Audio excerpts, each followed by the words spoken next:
जय महाकाल। आद्यकाली शक्ति साधना केंद्र में आपका स्वागत है। एक साधक का प्रश्न था कि साधना में प्रत्यक्षीकरण संभव होता है या नहीं होता। हालांकि मैं इसके विषय में कई बार अपने वीडियो के अंदर बोल भी चुका हूं, लेकिन एक बार फिर भी मैं आपको कुछ चीजें क्लियर कर देता हूं। प्रत्यक्षीकरण में जितनी भी आपकी योनियों की आप साधना करते हैं, इनमें कोई भी ऐसा नहीं है, चाहे वो कोई देवी हो चाहे कोई देवता हो, जिसकी कोई फिजिकल बॉडी एग्जिस्ट करती है, जिसका क्योंकि इनके भूमि तत्व नहीं है, इनके अंदर भूमि तत्व नहीं है, इसलिए इनका शरीर नहीं है, इन्हें शरीर लेना पड़ेगा। अब अभी हम लोग महाविद्या प्रत्यक्षीकरण या भैरव हनुमान प्रत्यक्षीकरण की बात नहीं करते हैं। अभी हमारा विषय सिर्फ प्रेत विद्या, यक्ष साधना, गंधर्व साधना, जिन्न इत्यादि योनियों पे हम चर्चा कर रहे हैं।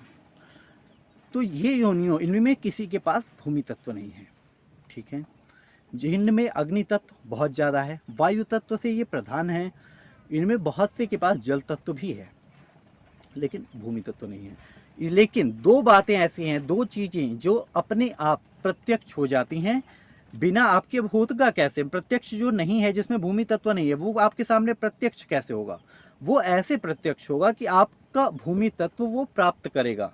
अगर वो प्राप्त कर लेता है, जैसे हम किसी अप्सरा की बात करते हैं, किसी यक्षिणी की बात करते हैं, तो ये क्या करेंगे, आपका भूमि तत्व जब तक ये प्राप्त नहीं कर लेती, ये आपके सामने सशरीर नहीं आएंगी। आपको अनुभूति पूरी हो जाएगी, आपके सामने परछाई बन के खड़ी हो जाएं, धुआं में बन के खड़ी हो जाएं, अग्नि में आपको दिख जाएं, स्वप्न में आके आपके साथ ये रति इत्यादि क्रियाएं करें, लेकिन इनके छूने से और इसकी अनुभूति वो एक अलग विषय है। अगर मैं आपको छू रहा हूँ, आपकी आंखें बंद है और मैंने आपको गाल पे ऐसे किया सिर्फ, तो आपको स्पर्श क्या पता चला, जबकि आपने मुझे नहीं देखा, ठीक है। उस तरीके से ये प्रत्यक्ष अपना असर दिखाती हैं, लेकिन ये कब सशरीर आ जाएंगी, इसमें दो बातें जरूर हैं। एक कच्चा कलुआ और दूसरा जिन्न। इन दो को भूमि तत्व देने की जरूरत नहीं पड़ती। जिन्न जब प्रत्यक्ष होता है तो वास्तव में सशरीर हो जाएगा। कच्चा कलुआ अगर प्रत्यक्ष 100 पीठ साधना के माध्यम से सिद्ध किया जाता है, तब उसे में वो प्रत्यक्ष हो जाता है। जिन्न प्रत्यक्ष हो जाते हैं। जहां तक शैतान की बेटी का सवाल है, ये स्वयं नहीं आती, लेकिन ये कई तरह की शक्तियों को भेज देती हैं जो प्रत्यक्ष हो जाती हैं। लेकिन ये प्रत्यक्ष होने के बाद आपके ऊपर कई तरीके की बंदिश, कई तरीके के बंधन लगे होते हैं कि आप किसी को बोल नहीं सकते, आप किसी के साथ रह नहीं सकते, आपको अकेले में ही रहना होगा, इनके आने का समय क्या होगा, कई बहुत सी बातें फिर उसमें हो जाती हैं।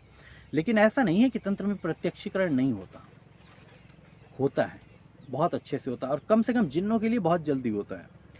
जिन्नों में एक ये चीज़ सबसे ज़्यादा देखी गई है कि जिन्न, इन्हें किसी को स्पर्श शक्ति देनी ही नहीं पड़ती। किसी स्त्री को, अगर ये साधना की बात एक बार को मैं नहीं कर रहा, मैं कह रहा हूँ किसी स्त्री को ये परेशान करते हैं ना सिर्फ आके किसी और लड़की के साथ, तो बहुत से केसेस में तो ये उसमें भी प्रत्यक्ष हो जाते हैं उस लड़की के सामने, जो ना साधिका है, ना भूमि तत्व दे रही है, ना बेचारी ने कभी कोई अमल किया, ये उसके साथ भी प्रत्यक्ष हो जाते हैं। तो आपके सामने क्यों नहीं होंगे। और इससे जुड़ा एक प्रश्न है कि हमजात क्या प्रत्यक्ष होगा। हमजात प्रत्यक्ष नहीं होगा, लेकिन हमजात है क्या, वो आपकी परछाई रूप में, शैडो है तो है ही, आपकी परछाई छाया रूप है, तो वो छाया तो आपके सामने वैसे भी प्रत्यक्ष हो जाएगी। हमजात के अंदर सिर्फ आपको, हाँ, सामान उठा देते हैं हमजात, सामान को, अब ये यहाँ फोन रखा है, इस फोन को ये हमजात गिरा देगा अगर चाहेगा तो।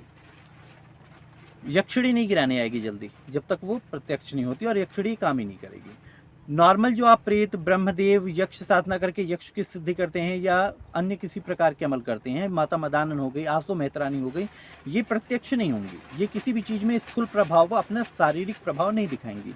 हमजात दिखा देता है, ये फोन को गिरा देगा, लेकिन गिराने के लिए उसका शरीर नहीं, सिर्फ आपकी ही परछाई आपको दिखाई देगी।